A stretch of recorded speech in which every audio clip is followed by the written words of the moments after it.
Hi there mga beloved kong soulmates! Kamusta pa kayong lahat? Merry Christmas! Welcome to Renzo Tarot Channel. Andito naman po inyong lingkod para pagsamahan natin ang isang soulful and meaningful na tarot reading. Dito lamang po sa inyong laging inabangan, sinusubaybayan at pinakamala Renzo Tarot Channel. Mega shoutout po sa lahat ng ating soulmates sa buong Pilipinas at sa buong mundo na laging nanonood at nag-aabang ng ating mga videos. Maraming salamat po sa inyo. At sa ating mga new subscribers, welcome to the channel. Sa ating mga returning viewers, maraming salamat po. Kapag resonate po kayo sa ating reading ngayon, huwag niyong kalimutang mag-comment, okay? And of course, huwag niyong kalimutang i-click ang notification bell para lagi kayong updated sa ating mga susunod na videos na i-upload. Sige, ang ating reading ngayon is ang Christmas Day bonus reading. Pwede pa naman makakahabol pa to kasi mamayang hating gabi pa naman ng Christmas. So, Christmas Day bonus reading para sa inyo mga pinamahal kong Capricorn. Ulitin ko, Capricorn, para sa inyo to. I know that you're so excited, so wag natin patagalin pa. Christmas Day bonus reading. Merry Christmas sa inyong lahat. Pinakamamahal kong Capricorn. Spirit Universe, Spirit Guides, Angels, Ancestors, bigyan niyo po kami ng 10 baraha para sa aming mga pinakamamahalan na sa sign ng Capricorn. Kapag bago po kayo sa ating channel ay kumukuha po ang inyong lingkod ng 10 baraha. Oh, ang dami naman ito. Balik natin. Meron na isang nahulog ha. Kumukuha po ako ng 10 baraha na siyang ini-interpret natin ang mensahe base sa energy na binibigay sa atin ng universe. And pag ganyan po, hindi po natin kinukuha yan, binabalik yan. Kailangan yung tumatalbog po, nahuhulog, yung nakakaublang pong baraha kukunin natin. Tuloy-tuloy po, diretso po ng inyong lingkod na kukunin ang 10 baraha para hindi na po tayo mag-shuffle every time kasi nakaka-distract po. Mas maganda po na tuloy-tuloy po at focus po tayo sa pag-read ng mga baraha. Okay? Ayan, 2, 8 pa. Spirit Universe, Spirit Guides, Angels, Ancestors. Last 8 cards please. Oh, dami itong nahulog. Ibabalik ko pag marami kasi it's like a block or parang group. Hindi ko siya kinukuha. Gusto ko yung pa isa-isa na nahuhulog. So 8 cards please. Spirit Universe, Spirit Guides, Angels, Ancestors. Bigyan niyo po kami. Ito 3 na, 7 pa. 7 cards for Capricorn para sa kailang bonus reading. Christmas Day bonus reading. Oh, ito nagpakita. Balik natin. Okay, Spirit Universe, Spirit Guides, Angels, Ancestors. So, meron na kayong 4, 6 pa. Sige, ayusin niya natin to. Okay, ayusin natin ang mga baraha. May 6 pa kayo, Capricorn, na natitira. Spirit Universe, Spirit Guides, Angels, Ancestors. 6 cards please for our bonus reading. Christmas Day bonus reading. Para sa mga Capricorn kong mahal. Okay, meron na tayong 5. Last 5, Spirit Universe, Spirit Guides, Angels, Ancestors. Okay, Spirit Guides, Angels, Ancestors. Bigyan na po kami ng last 5 cards for Capricorn. Yun, meron 4 na lang. 4 na lang po. Okay, stay tuned po. Huwag po kayong aalis. Bagkat I know, nararamdaman ko na napakaganda nitong reading na makukuha natin. Pagkasamahan natin ngayon. Kaya, although it takes a little bit longer, pero I'm sure that the cards nasasama sa atin ay super gaganda. 7, 8. Okay, last 2. Last 2 please. Okay, yan. Ayan. Meron, nagpakita siya. Ito na lang. At merong isa dito. Okay. Sige, kompleto ng 10 baraha mo, Capricorn.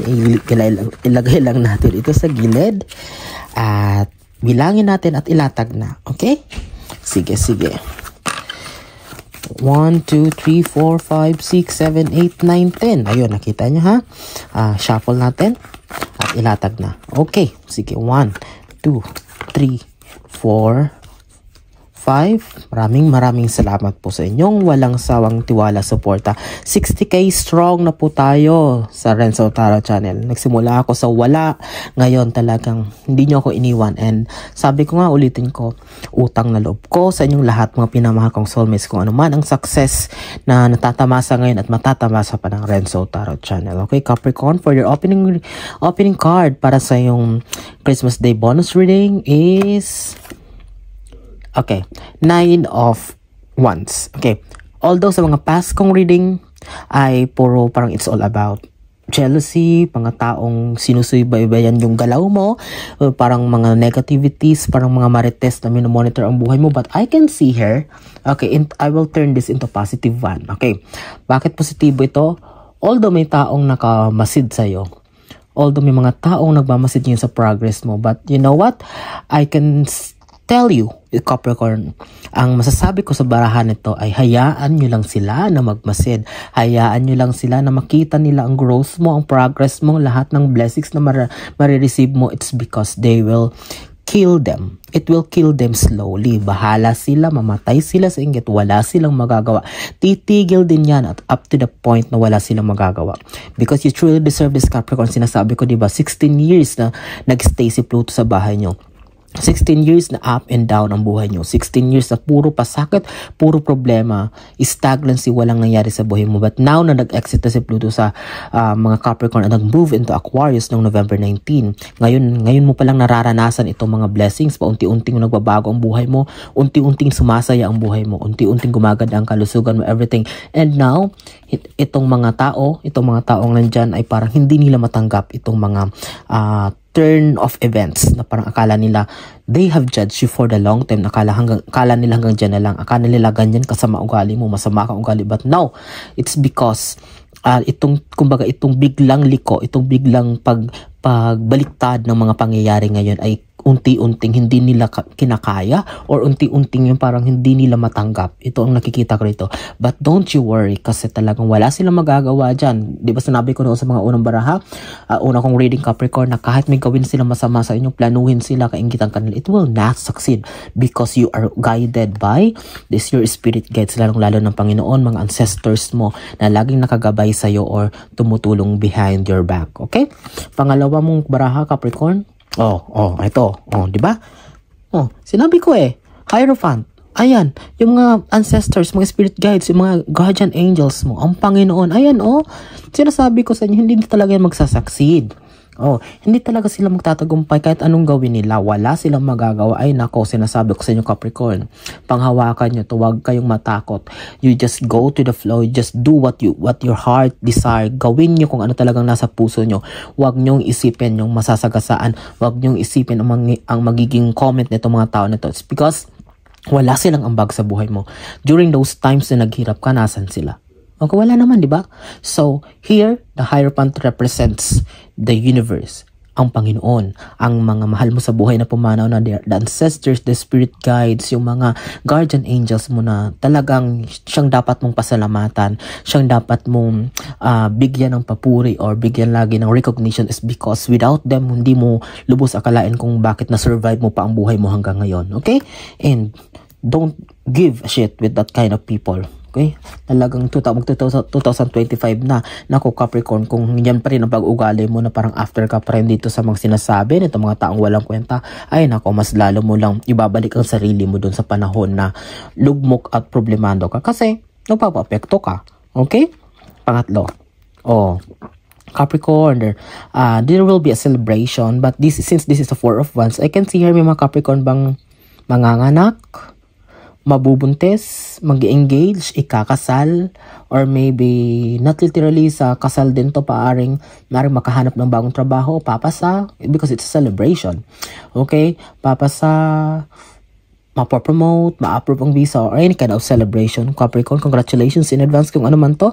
But I can see here parang ikakasal talaga na, Capricorn, or parang renewal of vows, parang may magpo-propose sa'yo na partner mo, or maybe makakahanap ka ng bagong love of your life para dun sa mga Capricorn na single. Okay? Pang-apat. Money. Four of Pentacles. Okay. Sinabi ko na ito dati sa mga unang reading mo.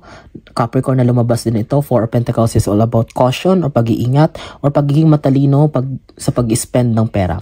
Ngayon lang na panahon ka, Capricorn, nakaranas muli ng abundance o parang kahit paano gumaan-gaan ang buhay mo, kahit paano meron ka ng savings, but this is a reminder for you by the universe na wag mong ibalik yung tulad ng dati na puro ubos biyaya or parang kung nakaka-receive ng pera ay parang one day millionaire.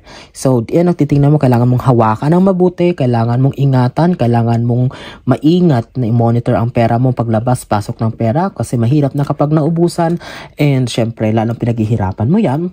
Okay, but don't forget to share.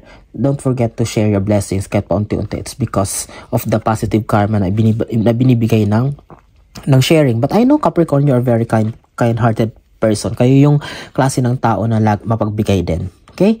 Panglima. Okay, Temperance. Okay, I know that as of this moment, may mga Capricorn na parang still hindi naiintindihan ang mga bagay-bagay na nangyari despite sa mga blessings na dumadating, despite sa mga unti-unting biyaya ng mga natatamasa, there's still some questions or parang questions being unanswered sa nangyayari sa buhay nila. But the universe is telling you with this Temperance card to still pagpatuloy ang buhay despite dito sa mga uncertainties, kasi part talaga yan ng process. But di ba sabi ko, assured kayo na gaganda talaga ang buhay nyo, kailangan nyo lang pagdaanan ang proseso. So kailangan habaan ng pasensya, have control your temper, or kailangan talaga na pag-igihan or talagang pagtiyagaan or talagang habaan ang lawakan ang pag-iisip. Okay? Intindihin ang lahat-lahat ng bagay na nangyayari, na hindi lahat ng bagay na gusto natin ay makukuha natin sa gusto nating paraan at sa panahon na gusto natin. Okay? At dumating sa panahon na gusto natin, Capricorn. Sige. Pang-anim, Page of Swords. Okay. You will be bold, you will be fearless, magiging matapang ka. Itong bagong buhay na yung papasukan itong bagong ikaw, Capricorn, ay magiging puno ng tapang, mapupuno ka ng confidence. It's because Page of Sword, here you are, tinaas mo na yung yung espada mo or yung sword. Ibig sabihin, wala ka ng kakatakutan, not totally na parang magiging mayabang ka, but I can see here na parang kung ano man ang papasukin mo, dati puro ka worries, unti-unti puro may mga doubts ka, but now, everything na talagang paplanuhin mo, you will face it. Okay? Talagang mawawala ang takot mo, puno ng kumpiyansa ang buhay mo, talagang hindi na tulad ng dati na parang may konting mga reservations pa kapag may mga decision na ginagawa. Now, you will face it, okay? Talagang haharapin mo ito ng buong tapang, and that is a good thing, Capricorn, kasi paano natin malalaman kung hindi natin haharapin? Tama? Pampito, Knight of Cups. Okay, connected ito. Bakit? Sinabi ko, kung titingnan mo Knight of Cups, pauwi na siya, facing to the right. Yung sundalo, may hawak-hawak na trophy galing sa isang laban. So, tama yung King of Swords dito kanina, nasabi ko, kailangan mo ng tapang, kailangan magiging matapang ka, hindi ka na matatakot, puno ng kumpiyansa. It's because paano ka magtatagumpay sa isang laban kung puro worries, puro pagdududa, puro mga negative thinking ang laman ng buhay mo, Capricorn. You need to stand up, you need to stand up your ground and face the reality. Kailangan mong harapin ang katotohanan na may mga bagay sa mundo na hindi lahat ay nakukuha natin sa tamang paraan. Bagkos kailangan nating paghirapan, kailangan nating dumaan sa tamang proseso. Kailangan din natin dumaan sa honest na proseso for us to achieve what really the universe wants for us. But this Knight of Cups is telling you na talagang there will be a success, there will be a victory na nag-aantay sa'yo, kasi ayan, hawak-hawak mong tropeyo, kampyonato. Ibig sabihin, ikaw nagtagumpay sa isang laban, uuwi ka, dala-dala mo itong cups na puno ng pag-asa, puno ng blessings, abundance, and prosperity para sa Capricorn that you truly deserve. Okay? Pangwalo, ayan King of Cups. Pag galing sa Knight of Cups, di ba napakaganda? Knight ka pa lang dito, sundalo ka pa lang, alipin ka pa lang dito, pero nagtagumpay ka. Tingnan mo susunod. Pag galing mo sa pagiging sundalo, pagiging empleyado, or pagiging kawani, magiging King. Cups na Diba? Kung dito, tingnan mo, Capricorn, kung dito kabayo sinasakyan mo, ngayon, uupo ka na sa trono. So what does it mean? Literally na hindi magiging hari ka kasi wala namang kaharian sa Pilipinas. But I can see here na talaga mag-elevate, Capricorn, ang position mo, ang buhay mo. What does it mean? Talagang malayong malayo ito sa buhay na akala mo ay wala ng pag-asa. I can see here, a lot of Capricorn will be, ditong sa pag-exit ni Pluto sa inyo, talagang nabunutan ka ng tinik, nakahinga ka ng malalim. At the same time, sinabi ko nga talagang Capricorn, di ba doon sa mga previous readings ko, di ba sabi ko, baka magulat kayo, baka maloka kayo sa mga blessings, sa dami ng pera na marireceive nyo, yung bank account nyo, ma-overwhelm kayo, kahit kayo mismo makapagsasabi na ni sa hinagap, hindi nyo na imagine na mararanasan nyo itong abundance o itong kagandahan ng buhay na mararanasan nyo. This King of Cups represents hierarchy. Ibig sabihin talagang never mo ma-imagine na darating ka sa point na ito na talagang yung buhay mo ay magte-turn sa ganito na talagang puno ng biyaya, blessings, talagang malayong-malayo talaga dun sa dating buhay mo na puro problema, puro utang, puro kalungkutan, puro worries. Okay? King of Cups, maniwala ka. Ayan, napakalinaw, connected ang mga barahan natin, ha? Sige, pang siyam. Okay. Eight of Sword. Okay, this is not a negative card, but there's a reminder again. Magkatapat sila ng Four of Pentacles. Okay, Capricorn, kaya di ba sinabi ko dun, kailangan mo talagang pag-igihan. Kailangan mo mag-ingat, kailangan mong ingatan ng maayos ang paghahawak ng pera, pananalapi. Kasi kapag hindi ka naging maayos dyan, mag-aaring yan magbibigay sa'yo ng problema, sakit ng ulo, stress, ayan sa 8 of Swords. So maaring baka mamaya, in the coming weeks, in the coming months ahead, maaring may papasukin kang negosyo, investment, or whatsoever. Be careful, o kailangan mong pag-isipan na mabuti or planuhin ng maayos kasi may kinalaman yan sa pera, and kapag hindi mo yan na-settle ng maayos, it will cause stress or problem with this one, 8 of Swords. Parang mararanasan mo naman, babalik ka naman dun sa dati. But all in all, guided ka, kaya alam mo, Capricorn, matalino ka rin. Kaya gamitin mong emotion mo, emotional intelligence mo, sa pakiramdaman mo, gamitin mong kutob mo, tingnan mo mabuti kung talagang legit ba yung mga bagay-bagay at bago ka mag-start sa bagay na yan. Okay? 10th and last card mo, Capricorn, para sa December 25, araw ng Pasko bonus reading. Tingnan mo ha. Papakita ko sa iyo. Nagsimula tayo sa 9 of